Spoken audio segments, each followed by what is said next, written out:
Bonjour à tous. Eh bien, du coup, on est ensemble là pour une petite heure pour aborder ce sujet de la lutte contre la désinformation, les fake news, et évidemment plus largement les questions d'éducation aux médias d'information, avec évidemment un témoignage d'un établissement de l'Université de Blois. Marie, je vous laisse vous présenter si vous le souhaitez pour commencer. Donc moi je suis Marie Dard, je suis enseignante actuellement à l'UIT de Blois depuis 3 ans et je suis en fait titulaire du CAPET éco-gestion, option ressources humaines et communication. Et j'interviens dans 2 départements à l'IUT, donc le département sciences et génie des matériaux et le département mesures physiques. Très bien, merci beaucoup. Et donc moi, c'est Valérian Pep, je suis l'un des deux cofondateurs de Bivail Media et je m'occupe plus spécifiquement des sujets liés à la pédagogie et au partenariat avec les institutions. Assez largement, on va essayer de répondre à 3 questions, mais à d'autres évidemment dans cette table ronde.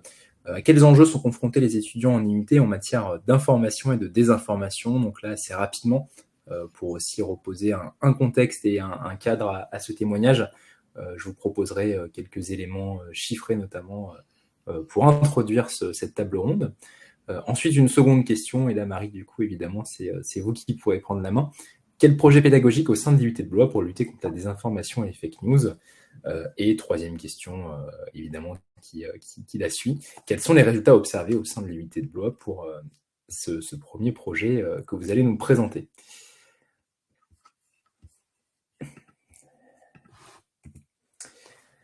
Et bien, du coup, je vais commencer cette petite partie introductive en vous donnant quelques éléments de contexte et d'actualité notamment.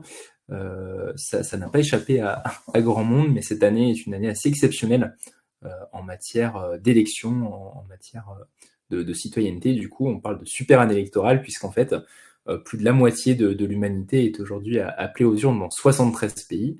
Vous avez la carte, du coup, à l'écran, ce qui appelle évidemment des enjeux assez majeurs en matière d'information et évidemment et donc de fabrication des opinions de l'ensemble des citoyens, des concitoyens, concitoyennes de tous ces pays.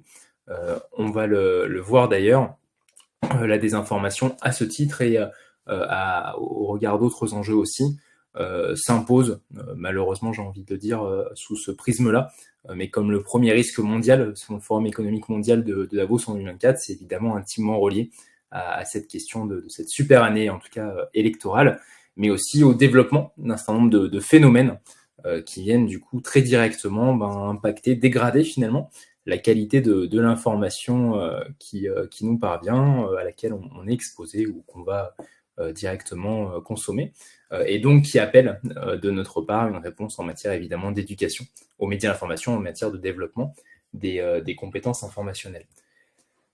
Un chiffre assez incroyable, le suivant: le nombre de sites internet relayant des articles fallacieux créés par IA a augmenté de 1000%. Donc c'est un article de décembre 2023 du Washington Post qui nous met en avant ce phénomène, sans entrer du coup dans le détail du chiffre. En tout cas, il y a deux faits qui nous sont ici rapportés. Justement, ce développement, cet accroissement exponentiel de la production et de la diffusion de désinformation, évidemment en vue de déstabiliser, de perturber cette super année électorale, mais aussi de pouvoir, pour les gens qui sont à l'origine de cette diffusion, de cette production de fausses informations, s'attaquer à d'autres enjeux, et aussi le sujet de l'intelligence artificielle, qui évidemment, en matière d'information, et comme finalement presque aujourd'hui dans tous les processus, tous les métiers, tous les contextes, s'impose aussi, et ici, en tout cas, est un formidable, si on peut dire, outil pour produire de l'information, de la fausse information en l'occurrence, et surtout pour pouvoir la produire bien plus rapidement que c'était possible auparavant. Donc voilà, combiné en tout cas, on arrive à ce contexte qui nous interpelle, qui continue de nous interpeller évidemment, puisque malheureusement, encore une fois, ça fait plusieurs années qu'on est interpellé par des chiffres, des événements de cet acabit.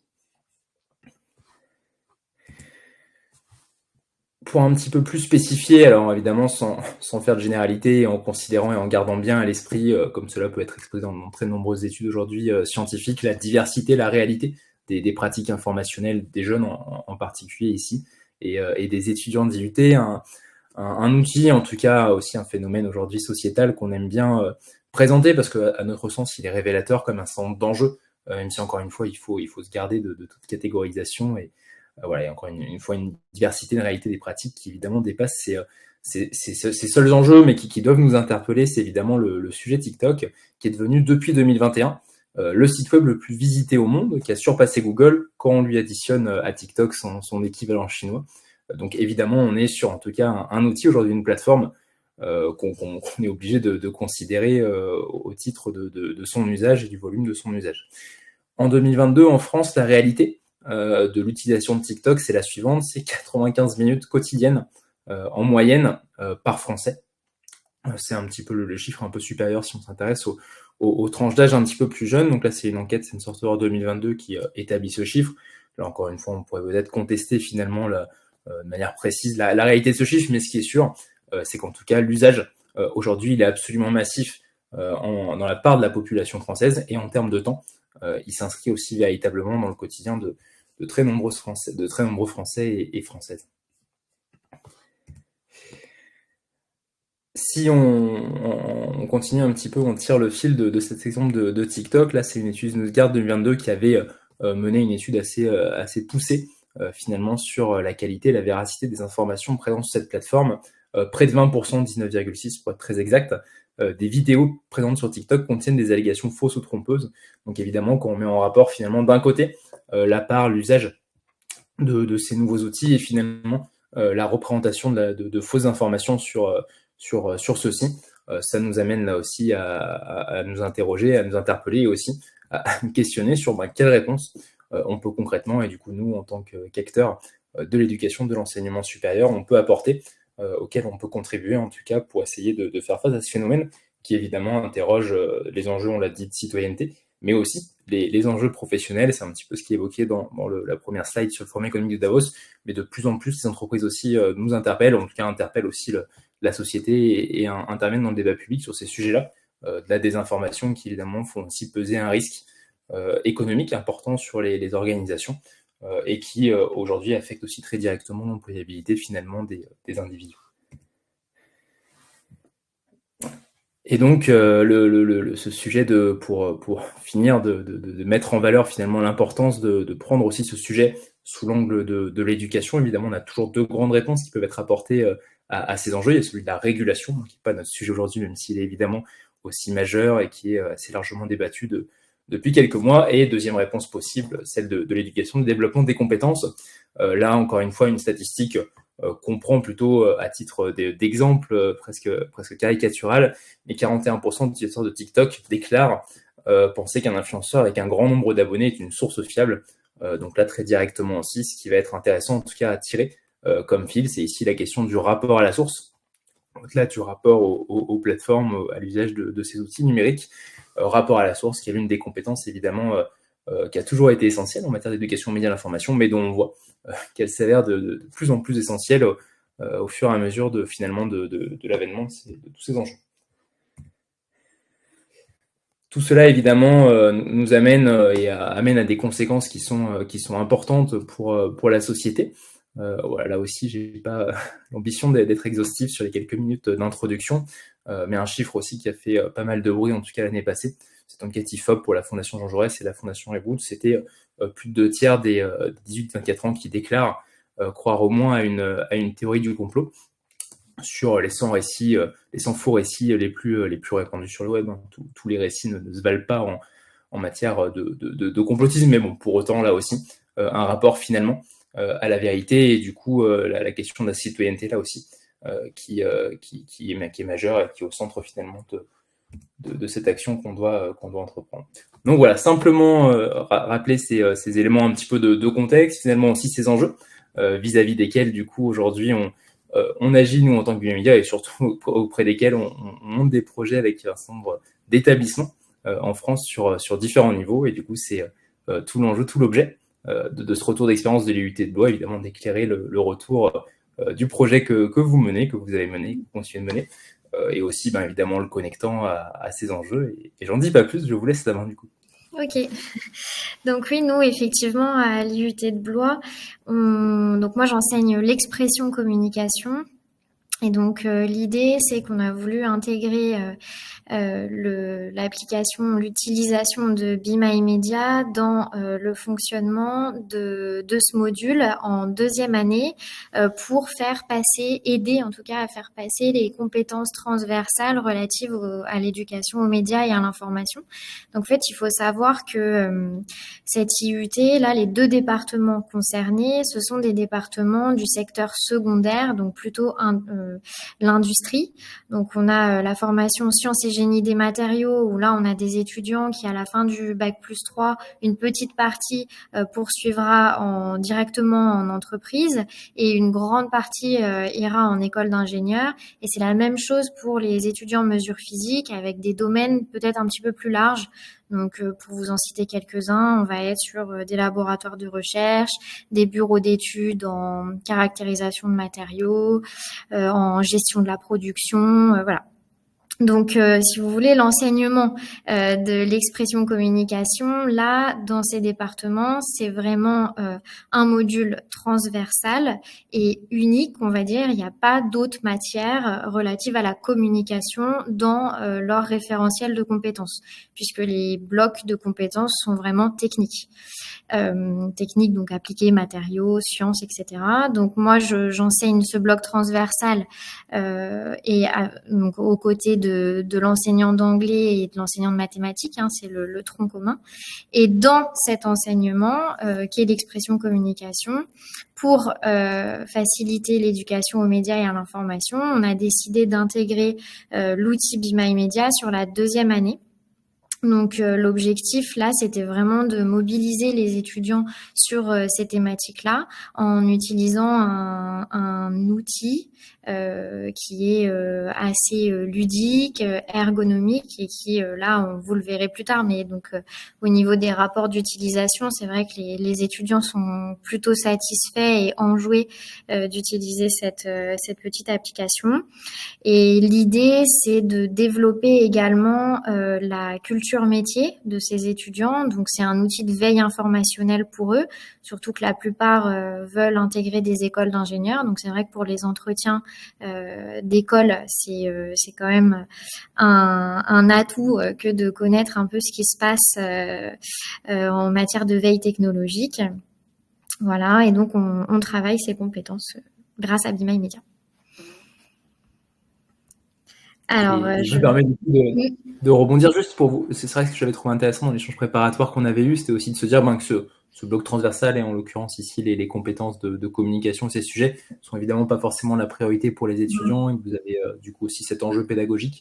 Je sais pas si on peut dire 2 mots du coup de les y intéresser de manière un petit peu différente. Oui. Oui, tout à fait. Alors, au niveau des enjeux pédagogiques, c'est ça? Vous voulez que je revienne dessus? Oui, non, pardon, c'était Ah, juste pour l'échange, ah mais oui, oui. pour rebondir dessus. Ok. Oui, tout à fait. Et alors, faut savoir que donc nous, effectivement, on travaille ces enjeux-là sur la deuxième année, mais en première année, on se concentre sur l'expression communication, sur la partie plutôt expression écrite et orale. Donc là, on utilise une autre application. Ce sont vos partenaires aussi. Be My Media, c'est l'application Projet Voltaire. Et en troisième année, là, on va plutôt se concentrer sur tout ce qui va être employabilité, risques psychosociaux, un petit peu de droit du travail. Voilà, donc vraiment, l'éducation aux médias a toute sa place en deuxième année. Ouais. Voilà, pour les motivations, je pense. Peut-être que vous avez des questions. Super, non, pardon, ouais, c'était Ouais. moi qui avait intéressé. Ok. Et donc au niveau de la mise en place concrète, donc alors l'idée c'est donc moi je lance l'utilisation de l'application dès septembre. Donc alors nous à l'IUT, nos étudiants de deuxième année partent en stage en avril. Donc on a une fenêtre de septembre à avril pour travailler sur tout ça. En septembre, on lance l'utilisation de Be My Media et on a un premier point qui est fait avec notation à la fin du semestre, du premier semestre donc. Et là, le calcul de la note va être fait en fonction donc du temps d'utilisation de l'application qui est traduit en fait en points d'expérience et également en saisons débloquées. Donc en fait, il faut savoir qu'il y a 5 saisons et les étudiants, à la fin du premier semestre, doivent avoir débloqué les 3 premières saisons. Donc qui se débloquent en fait en répondant à des quiz et en lisant de l'information. Et moi, en parallèle, je fais quelques séances où on va discuter de certaines actualités. Il y a des revues de presse sur Be My Media, notamment une revue qui s'appelle Une actu 5 points de vue. Et donc c'est souvent qu'en début de séance, j'ouvre un peu le débat, la thématique sur l'actu de la semaine. Et alors les 5 points de vue mobilisés, quels sont-ils, pourquoi, voilà, le retour des étudiants là-dessus. Et ça permet aussi d'échanger avec eux. Donc ça c'est intéressant. Et sur le deuxième semestre, donc la deuxième partie, bah là, l'objectif, c'est de valider les 5 saisons. Il y a un quiz à la fin qu'on réalise en temps réel en classe et également donc le temps de lecture qui est pris en compte avec le nombre de points. Donc ça, on va dire que c'est vraiment sur l'application, l'utilisation de l'application. Et en parallèle, moi, j'impose impose aux étudiants de réaliser un atelier auprès des étudiants de première année. Donc un atelier de sensibilisation à l'éducation, aux médias et à l'information. Donc là, ils sont libres de réaliser, ils choisissent une thématique parmi les 5 niveaux proposés dans l'application Be My Media. Donc ça peut être les biais cognitifs, les fake news, comme vous le voyez à l'écran, le phénomène de bulle algorithmique, les deepfakes, voilà, ils choisissent ce qu'ils veulent et ils doivent monter un atelier qui dure à peu près 1 heure.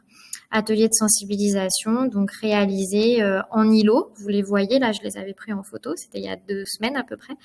Donc, les étudiants de première année sont là. On a à peu près 4 étudiants de première année par table et entre 3 et 4 étudiants également de deuxième année. Et l'objectif pour les deuxièmes années, c'est de construire une séance assez ludique pour sensibiliser les étudiants de première année à ces enjeux et leur demander à la fin de venir au tableau avec une production. Donc là, on a en haut à gauche une production que j'aimais beaucoup. C'est un petit groupe qui a réalisé une pub, une arnaque en fait. Voilà. Une arnaque comme on peut souvent trouver sur les réseaux sociaux. Donc ils ont repris tous les codes de l'arnaque classique parce que l'atelier tournait autour de ça. Donc les différents types d'arnaques en ligne, comment les déceler, mais surtout, et ça c'est ça qui a été très intéressant, en quoi ces arnaques sont ciblées. Et on revient sur la bulle algorithmique. Ils ont constaté en faisant des tests qu'en fait les jeunes filles de la promotion étaient plutôt les victimes entre guillemets de tentatives d'arnaque sur tout ce qui va être produit minceur, alors que les garçons eux étaient victimes d'arnaques plutôt iPhone à vendre ou iPhone à gagner, business à monter pour gagner de l'argent sur de l'immobilier ou ce genre de choses. Donc on voyait que les bulles en fait étaient complètement influençaient aussi ça, pas seulement l'information qui vient à soi, mais aussi la désinformation et les arnaques. Pardon. Donc c'était assez intéressant. On a un autre groupe, c'est en bas au centre, qui avait, vous parliez de TikTok en introduction, justement ces groupes avaient créé des faux comptes TikTok et s'étaient amusés pendant un bon mois à alimenter ce compte en likant en fait des contenus bien spécifiques. Donc je me rappelle qu'un des étudiants par exemple avait pendant un mois liké du contenu pro-chasse et son camarade avait liké du contenu anti-chasse, végétarien, végétalisme, etc. Et à la fin, l'atelier, l'objectif, c'était de faire passer les téléphones et de demander aux étudiants de première année si ils constataient quelque chose d'anormal. Et effectivement, on voit très bien dans le fil d'actualité TikTok et les suggestions de contenu que l'un est très très orienté chasse et l'autre pas du tout. Donc en fait, c'est vraiment un phénomène derrière d'isolement Je sais pas, on peut peut-être parler d'isolement médiatique ou j'en sais rien, mais en tout cas, voilà, on est vraiment dans une bulle où le contenu qui nous attire vient à nous et on se désintéresse totalement du reste, puisque de toute façon, on n'est pas informé.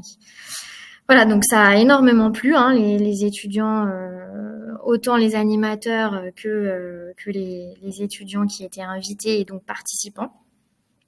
Donc ça, c'était l'objectif cette année. L'année dernière, j'avais fait autre chose. J'avais proposé aux étudiants donc de deuxième année de réaliser une infographie complète sur l'intérêt de lutter contre les fake news, comment lutter contre les fake news et quels autres éléments nous devions prendre en compte pour s'informer de manière éclairée. Voilà, l'année prochaine, je sais pas, je vais voir.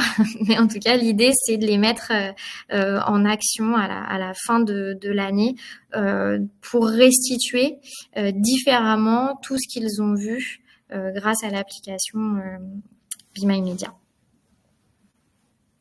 Et l'année prochaine, on enchaînera sur la préparation de débats, donc tout ce qui va être argumentation, avec arguments voilà d'autorité par exemple, d'analogie, tout ça. Et Be My Media, bien sûr, aura été en tout cas un socle fondamental pour mes étudiants qui normalement seront prêts à débattre, prêts à trouver la bonne information toujours pour débattre ensuite en table ronde.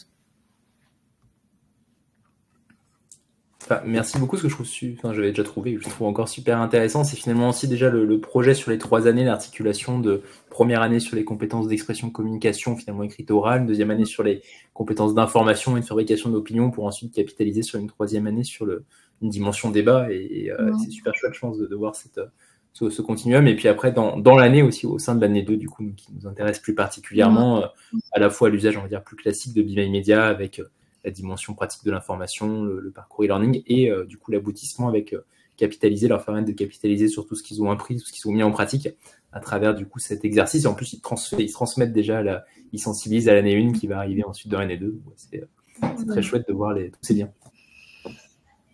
Merci.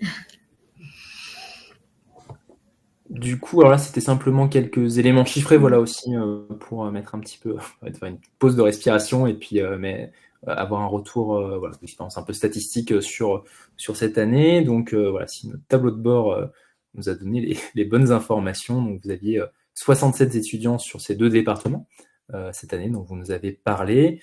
Un seul n'a pas activé son compte sur l'année. 82% du coup, ça c'est super intéressant et c'est toujours quelque chose auquel on est attentif, ont dépassé les 50 jours d'information. Vous en avez parlé, c'est vrai que dans la mécanique justement de devoir lire des articles, comparer des points de vue, lire des revues de presse pour pouvoir progresser dans la série, un des grands objectifs pédagogiques qu'on a, c'est d'accompagner la mise en place d'une routine informationnelle, d'une habitude à pratiquer l'information de manière plurielle, critique, éclairée finalement tout au long de l'année ou du parcours scolaire, de manière vraiment répétée. Et la mécanique, pour le coup, ludique et pédagogique de Be My Media poursuit ces objectifs-là. Et on le voit ici, en tout cas, on arrive sur un chiffre qui est vraiment significatif pour une moyenne du coup d'articles lus par mois et par étudiant, avec évidemment des différences qui peuvent être importantes, mais de 38 articles lus sur les 6 mois du coup d'observation de ces statistiques, en tout cas. Donc on est sur un chiffre qui est vraiment très intéressant, et c'est un peu symbolique, mais près de 15 000 articles du coup lus par les étudiants sur cette période-là. Et 2 tiers du coup à date qui ont validé aussi la grande épreuve et qui donc au-delà d'être allés au bout du parcours ont aussi validé du coup l'attestation de compétences qui leur est délivrée en parallèle par Be My Media. Donc voilà un petit peu pour un retour statistique sur l'usage de Be My Media par vos étudiants.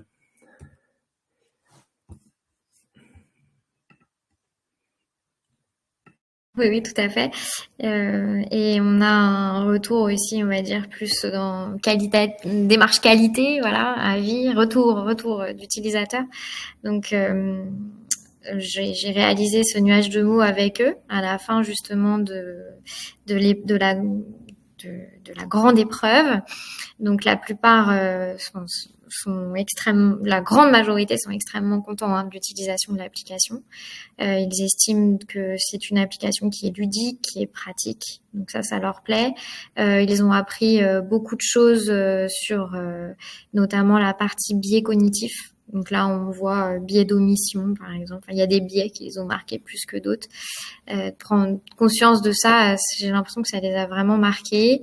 Beaucoup soulignent le fait que ça leur a permis de gagner en confiance parce que ils ont développé leur culture générale, culture métier, et ça, c'est un vrai élément distinctif, notamment dans les entretiens d'embauche pour leur stage, mais aussi entre eux. Dans les promotions, il y a des vraies disparités au niveau des notes. Il y en a qui sont très bons en sciences, d'autres un petit peu moins, c'est compliqué. Et en fait, la culture, cette partie-là, ils peuvent assez vite rattraper, voire dépasser d'autres étudiants de la promo. Et du coup, ça les valorise, ça les aide à prendre confiance. Donc c'est un beau levier aussi, je trouve, à activer. Puis voilà, on voit la lutte contre les fake news, la déontologie du métier de journalisme. En intro, vous parliez des influenceurs. Je crois que c'est 41% des jeunes pensent que un influenceur qui a beaucoup d'abonnés nous informe.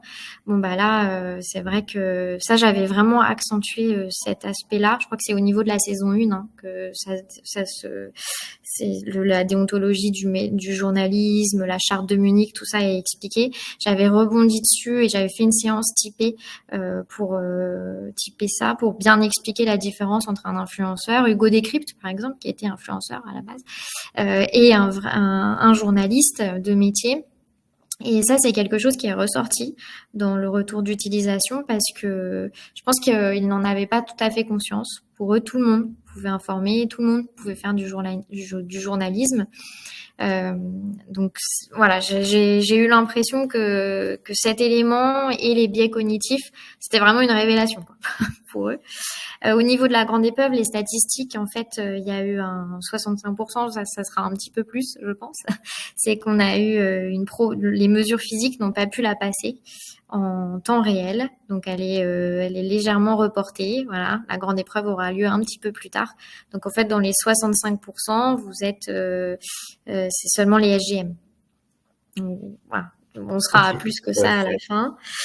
Je pense avoir été exhaustive j'ai sur bien le. précisé la date pour la grande épreuve, voilà, Mm. sachant que en effet tout le monde n'est pas forcément passé. Ce qui est super intéressant aussi là pour rebondir, c'est le sujet de la culture métier qu'on avait aussi partagé en amont en effet et qui du coup est intéressant justement aussi pour des élèves dans des parcours souvent on nous interroge sur des parcours plus techniques, plus scientifiques, savoir finalement comment déjà intéresser et puis accompagner du coup en éducation média à l'information tout au long d'une année ces élèves-là. Et en effet, la culture métier, je pense que c'est un levier qui est très intéressant, très utile pour les y impliquer et qui leur est aussi très précieux à la suite pour ceux qui veulent intégrer une école d'ingénieur. Vous l'avez dit du coup sur les phases de sélection et après on sait que c'est aussi dans les référentiels de compétences, les compétences informationnelles, elles sont importantes dans les cursus ingénieurs, mais aussi directement après pour leur employabilité, pour ceux qui vont sur le marché du travail.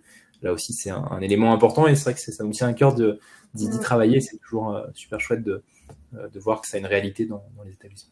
Ouais, puis il faut savoir que dans l'application, c'est possible de créer ses propres revues de presse, c'est possible de filtrer aussi en mettant des catégories, des centres d'intérêt en avant. Donc les étudiants l'ont fait tout. De toute façon, il me semble que c'est demandé dans une des saisons pour pouvoir progresser. Mais bien avant ça, les étudiants l'avaient fait en mettant d'eux-mêmes des catégories en fait. Alors matériaux non, mais sciences, technologie, tout ça, parce que vraiment c'est ce qui les intéresse le plus. Et l'application répond aussi à ce besoin-là dans sa manière de fonctionner.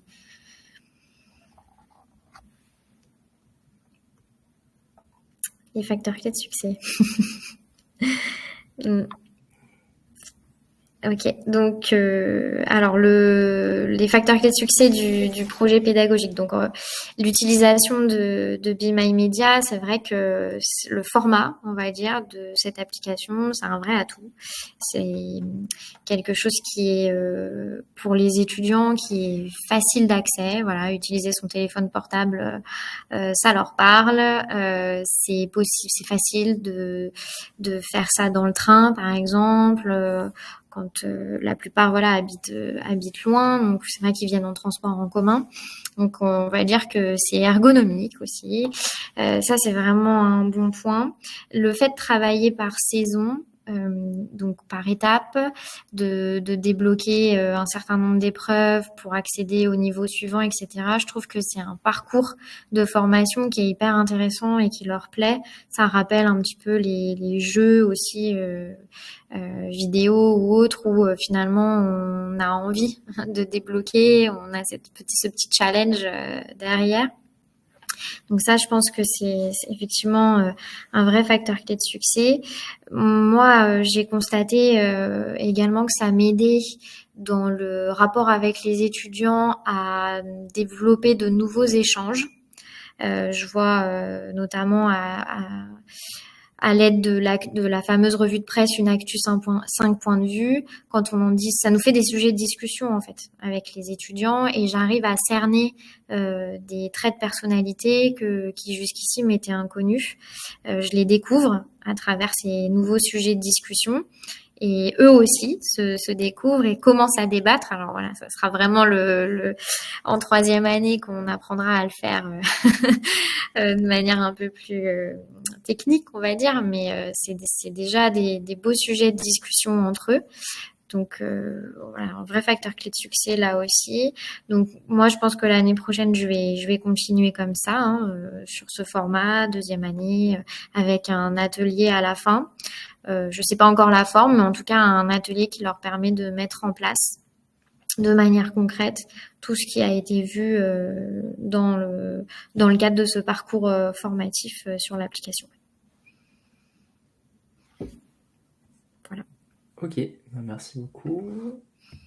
Je crois qu'on arrive au bout du témoignage. Je ne sais pas si vous avez encore quelque chose que vous souhaiteriez ajouter ou si tout a été dit. Ouais, je pense que j'ai tout dit. Non, vraiment, l'IUT de Blois, on est ravis. Les deux départements sont engagés dans cette démarche et tous les enseignants sont au courant que j'utilise cette application. On a quelques enseignants un enseignant d'anglais notamment, qui l'utilise aussi, qui a créé un compte pour pouvoir suivre un peu l'actualité en langue anglaise. Il me semble que vous avez développé aussi maintenant en espagnol quelques actualités. Tout à fait, on aura d'autres langues l'année prochaine aussi. Voilà, donc c'est vrai que c'est un bel outil aussi pour mettre un peu de transversalité dans nos méthodes pédagogiques. Donc que du positif et à l'IUT en tout cas on est de Blois, on est engagé et très satisfait.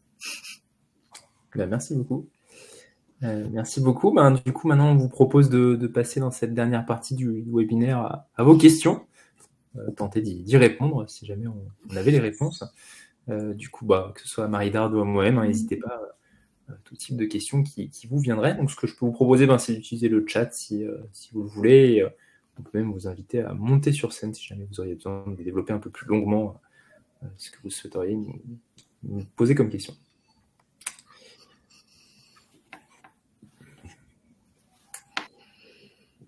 Quel est le coût de cette application par étudiant? Alors, je vais faire la réponse de Normand habituelle. Vous pouvez m'en excuser, mais en fait, très classiquement, donc, ce sont des licences annuelles par étudiant et tout dépend. Et du coup, c'est assez variable du nombre de licences qui est acheté par l'établissement et de la durée de l'engagement. Donc, on a des grilles tarifaires qui peuvent vous être partagées. Alors, j'ai aucune idée. Pas trop de ces sujets, mais Marie-Darde, du coup, est-ce que vous avez une idée, vous, de l'enveloppe à peu près, ou si vous voulez la partager ou pas, je sais pas. Je sais que nous, on a une licence pour 100 utilisateurs sur 3 ans, mais le coût, je dois pouvoir trouver l'info s'il y a une autre question en attendant. Je vais chercher ça. Mais là, comme ça, non, je me rappelle plus. Mais une moyenne assez large, finalement, sachant qu'on intervient en IUT, en université, en école de commerce, les tarifs ne sont pas toujours exactement les mêmes. Et encore une fois, il y a la durée de l'engagement et le nombre de licences achetées, évidemment, qui influent beaucoup, mais en moyenne, autour d'une dizaine d'euros par an et par étudiant. Habituellement, c'est à peu près l'ordre de grandeur. Avec l'accompagnement, évidemment, l'accès au back-office. Il n'y a pas de surcoût après, au-delà de la licence. Ouais, c'est ça. C'est ce que je retrouve. C'est 1 000 €, 900 € hors taxe pour un engagement de 3 ans. Voilà, donc un petit peu moins de 10 euros, Mmh. trentaine de licences. Voilà, on est tout à fait transparent. Mmh.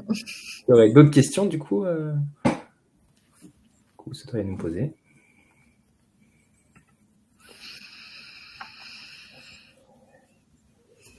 C'est rien. Avec plaisir. Alors,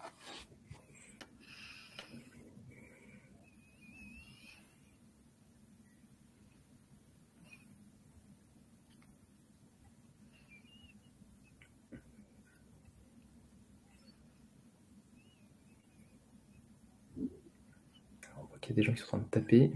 Question.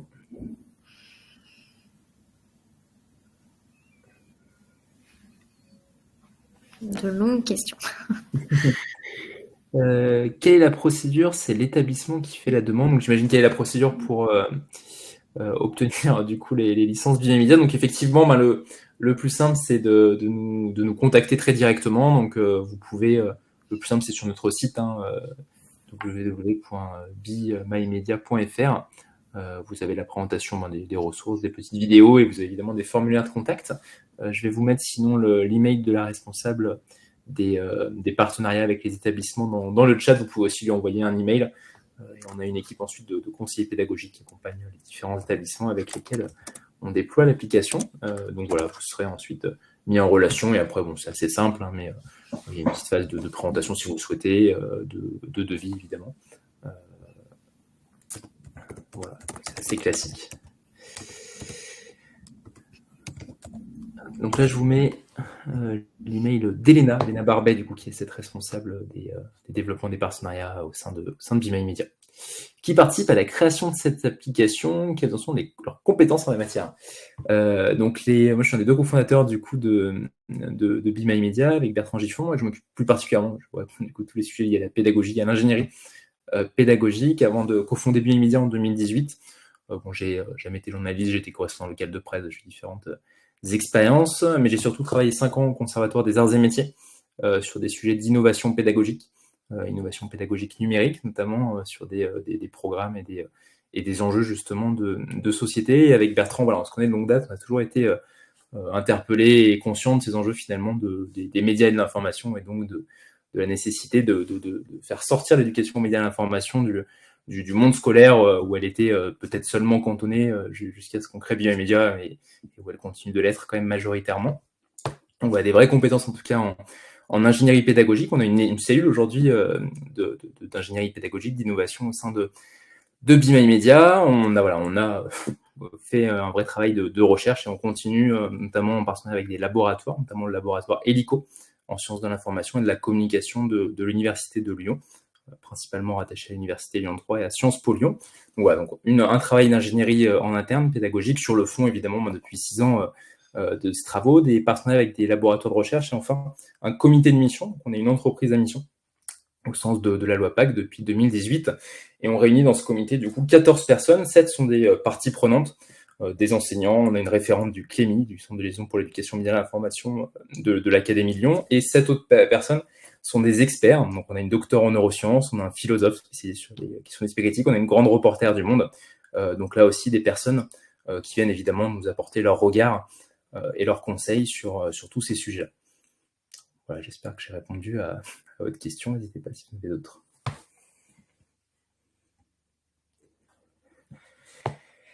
Est-ce qu'il y a des vidéos de prise en main de cette application pour le lancement et la notation? Alors oui, tout à fait. Donc vous en retrouverez sur notre site des vidéos de présentation de l'application.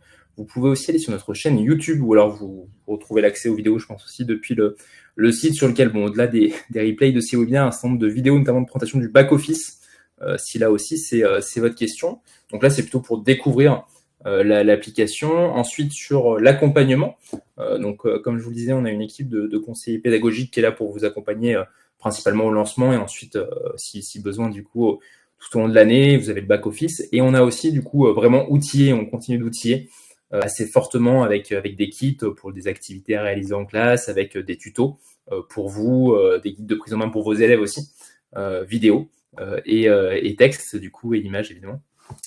Du coup, donc voilà, un certain nombre de matériaux pédagogiques, un matériel pédagogique important qui est à votre disposition aussi ensuite pour vous faciliter cette prise en main. D'ailleurs, pour mon atelier réalisé avec les étudiants, SGM deuxième année, j'avais diffusé à ceux-ci les ateliers, les propositions d'ateliers avec le guide pédagogique donc que Be My Media m'avait transmis pour leur donner des exemples de ce qu'il était possible de faire. Voilà, c'est normalement un outil à usage pédagogique donc pour les enseignants que moi j'ai donné aux étudiants et ça a fonctionné.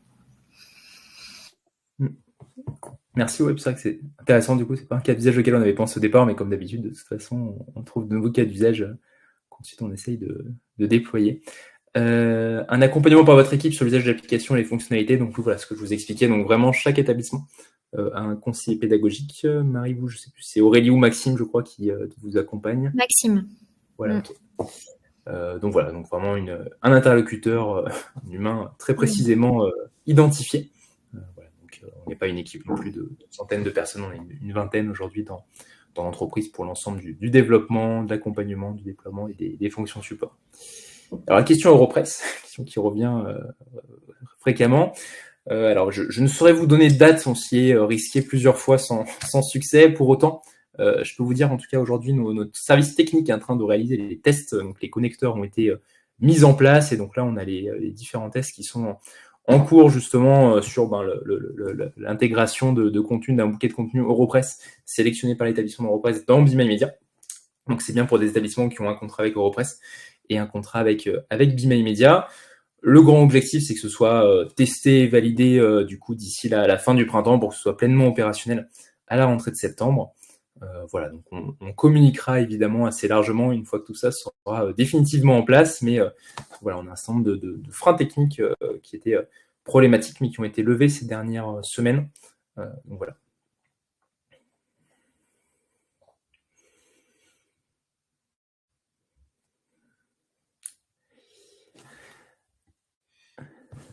Une question pour vous. Vous avez pris l'initiative auprès de votre établissement pour la mise en place. Oui, oui, tout à fait. En fait, j'ai assisté à un webinaire comme vous sur Be My Media. Derrière ça, j'ai partagé l'information. Alors au départ, c'était au chef de département SGM en expliquant voilà que ça m'intéressait. Est-ce que c'était possible de lancer ça sur le département? Et ensuite, j'en ai parlé. Elle en a parlé au chef de département mesures physiques, parce que j'interviens dans les deux. Donc, ils se sont mis d'accord en prenant sur les budgets donc partagés, SGM et mesures physiques, la licence. Voilà. Donc nous, Maria, je sais plus de quelle IUT vous dépendez. Nous, en tout cas, c'est vraiment au niveau du département et pas de l'IUT que l'initiative a été prise. D'un département puis d'un deuxième. À l'échelle de l'IUT, non, parce qu'on est 4 départements à Blois et les 2 autres départements sont sur un autre site à Jaurès où je n'interviens pas. C'est une autre enseignante en expression communication. Donc voilà, chacun utilise les outils qu'ils veulent. Projet Voltaire, par contre, c'est étendu à tout l'IUT. Ouais. Les 4 départements sont concernés. Depuis quand? Depuis 2 ans. C'est la 2e année d'utilisation. Voilà. Et j'ai vu les évolutions, notamment sur le back-office. J'ai vu une question, il me semble, est-ce facile ou voilà. Ça allait encore plus cette année. Le back-office est vraiment bien fait. Ça, en fait, ça ressemble un petit peu aussi au projet Voltaire hein, dans l'idée. La vue administrateur est facile. 5 départements, ouais, ok. Ouais, bah alors à l'échelle d'un département, Maria, je pense que c'est faisable. Enfin, en tout cas, nous, on l'a fait. Après, c'est des petits départements. Viltano, j'imagine que c'est beaucoup plus de groupes TD. Nous, SGM, 3e année, on a 3 groupes TD, 2 groupes TD, pardon, et mesures physiques, on n'a qu'un groupe TD. Donc, on est sur des plus petits effectifs. Je vous en prie. Oui, juste pour abonder en effet dans votre sens, 80 peut-être % des cas en effet avec les IUT, on a toujours une entrée par département sur un ou plusieurs départements, mais en tout cas les quelques IUT dans lesquels on travaille à l'échelle de l'IUT, ça a souvent commencé par 1 ou 2 départements avant de s'étendre, mais c'est effectivement souvent la meilleure clé d'entrée, ou en tout cas celle qu'on retrouve, je ne sais pas si elle est la meilleure, mais la plus régulièrement, je vous rejoins. Et oui, pour le back-office que vous disiez avant de répondre à la question suivante, du coup, en effet, il y a une vidéo normalement de présentation du back-office, du nouveau back-office d'ailleurs, qui a été récemment déployé, qui est à votre disposition. Et là encore, on est sur quelque chose de très simple, très facile à prendre en main, mais vous pouvez les retrouver ou alors nous contacter, puis on vous fera parvenir du coup les liens de présentation. Monsieur Loriot, je suis prestataire externe, je vais intervenir dans une université à la rentrée prochaine sur ce sujet. J'aimerais d'abord tester la démo à titre personnel pour mieux porter le discours auprès de l'université. Est-ce que c'est possible en tant qu'indépendant et combien de temps la démo est-elle valable? Alors là, ce que je vous invite à faire du coup, donc c'est soit de nous contacter via le site, soit du coup d'envoyer un email à l'adresse à laquelle je vous ai communiqué. Donc on a des démos qui sont réalisées et qui pourront vous être du coup un compte test mises à disposition. Très souvent, on a des démonstrations aussi qui sont faites de l'application, ce qu'on fait pas aujourd'hui, c'était pas l'objet de cette table ronde. Après voilà, il n'y a pas de temps en particulier. Si l'idée c'est évidemment de faire connaître Be My Media, on est en soutien principalement. Et on a aussi l'habitude pour finir de faire de plusieurs démonstrations et on est à disposition sur des formats visio. Mais si vous souhaitez réaliser 10 minutes de présentation par exemple de l'application à une équipe dans cette université, on peut la faire avec vous, il n'y a pas de souci.